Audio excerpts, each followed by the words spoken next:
What's up, cocksuckers? So, today I was just walking back from work and I was like, damn, that happened. Well, it was about the time I got fucking, like I went on a date, and that's a 31-year-old fucking, divorcee and shit, and it's like, ugh. So I'm just like telling you how it fucking went. This one sucked. I mean, she made me feel so fucking self-conscious and so fucking shitty. You know what I mean? But in a nice way. Like, she was very nice about it. You feel what I'm saying? So I'm gonna smoke a little smoke real quick. And I'm trying to fucking put on this song so you fucking understand.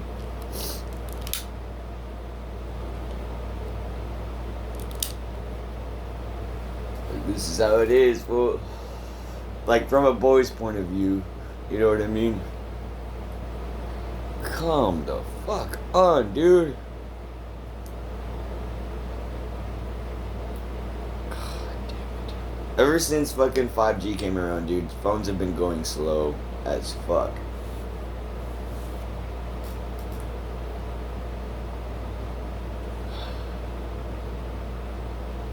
This is fucking ridiculous, because I can't get into the fucking mood unless there's a fucking song playing. You know what I mean?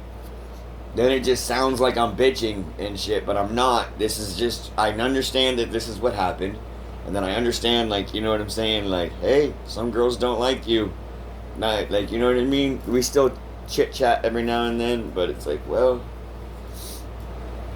this is what really happened. And Cassie, if you're listening to this later on, I'm not trying to upset you. I'm just telling you about it from my point of view. You know what I mean?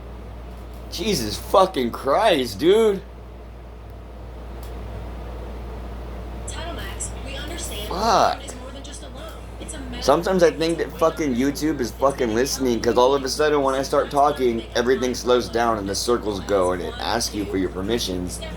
You know, do we have do we have your permission to your recordings and your videos and your messages? Yeah. But then, like, when I start talking about shit lately, all of a sudden that little circle comes on and it won't stop until I stop talking and I put the phone away from me and sit for a little bit. I'm like, what the fuck, dude, is going on?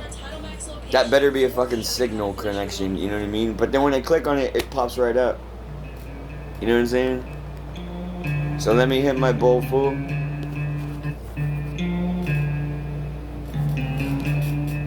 This song reminds me of her too. This is just how the fucking date went. That felt horrible.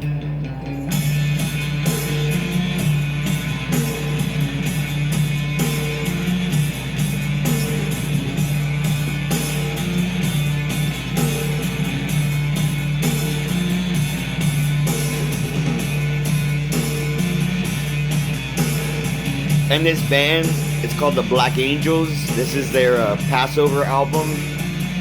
I know it sounds old as shit. Trust me. They're from like early 2000s.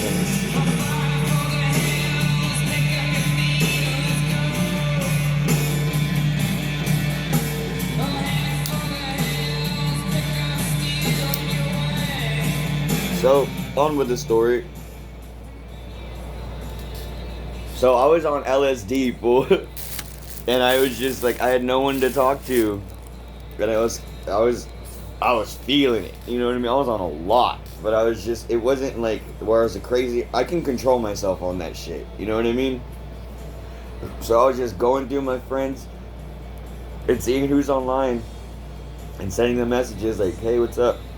But with her, like, she's covered in tattoos.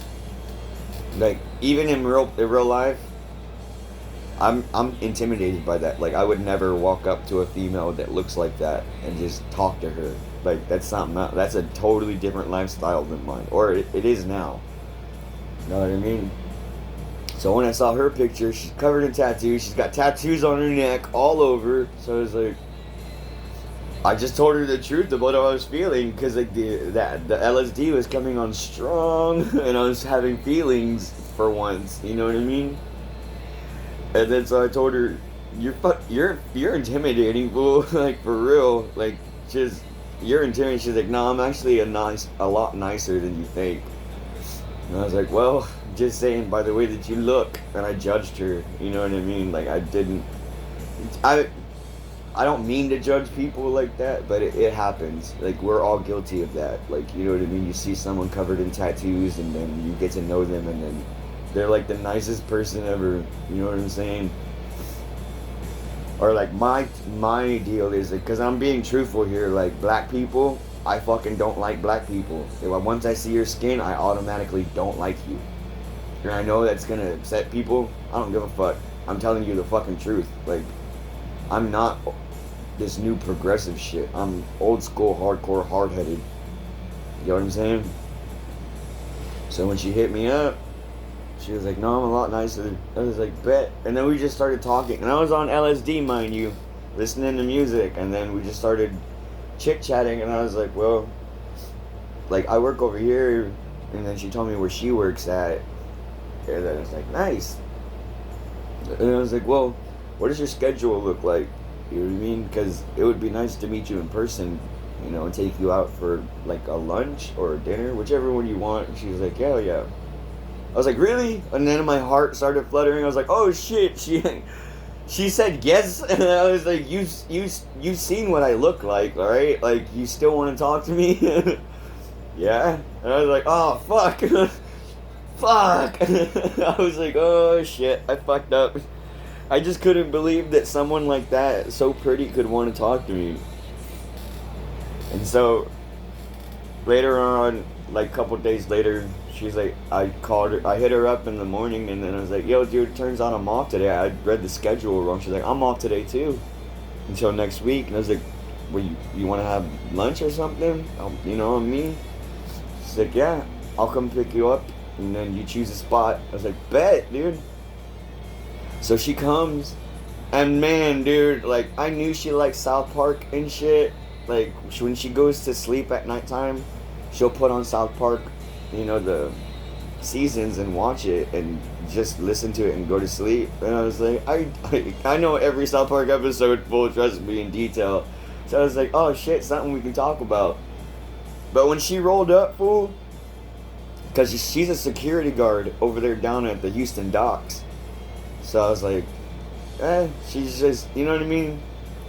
She ships people back and forth, like she drives them, and she escorts them and stuff to where they gotta go. So I was expecting like some authority, but man, when she showed up, she straight up showed up like a boss, fool. She drove up in her GMC, fucking, it looked like a I think it was a Yukon, black, shiny, with a fucking system in it. She's wearing aviator glasses, her hair's pulled back in a tight ass bun, and she's smoking a cigarette. I was like, damn, dude. It intimidated the fuck out of me. Like, you know what I mean? Like, god damn, she's got bigger balls than I do. You know what I mean? She's got big girl balls. But not in a disrespectful way. Like, she can really take care of herself. Like, and the way that she talks, like, her tone. Like, I'm more happy and feminine now. You know what I mean? But it sounded like she was just... You know what I'm saying? It sounded like she was just fucking... one step away from snapping. You know what I mean? So she's wearing these aviator glasses, and I was like, hey... Because I wanted to get to see what she looks like before we just take off. So I just hit her up, and I was like, yo, nigga... Like, do you have a lighter? Because I told her I smoke. She's like, yeah. And then we come to the backyard, we chill, I smoke a bowl real quick, and then we go. And the whole time I'm fucking nervous, fool. Like, I'm like shaky nervous, because I was like, what the fuck, dude? I feel like the girl, and I feel like she's the man. Like, the masculinity is in her, and I'm the feminine one. You know what I mean? And all I kept doing was trying to make her laugh and smile. Nothing. Dead face, fool. A lot of eye contact, but no laughter, no smiles, nothing. I was like, ugh, fuck, you're killing me here, fool. You know what I'm saying? So, this is gonna be part 1 of my date with Cassie.